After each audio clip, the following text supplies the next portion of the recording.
Għaddejjin ix-xogħlijiet biex tkompli tissaħħaħ is-sistema ta' distribuzzjoni tal-elettriku fil-Ħamrun, Santa Venera u l-Imsida. Dan ix-xogħol wassal biex tqiegħdu 6.5 kilometri ta' cables ġodda taħt l-art b'investiment ta' 2,500,000 euro.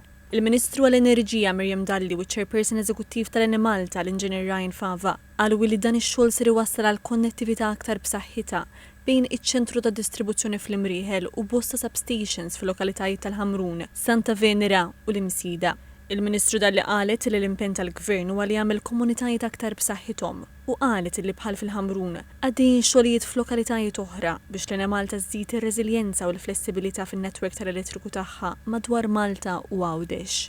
L-Inġinier Fava spjega kif ix-xogħlijiet fil-Ħamrun qed iwasslu għal żewġ konnessjonijiet ġodda ta' 11 kV bejn iċ-ċentru ta' distribuzzjoni fl-Imrieħel u s-substations fil-qalba tal-Ħamrun u l-Imsida.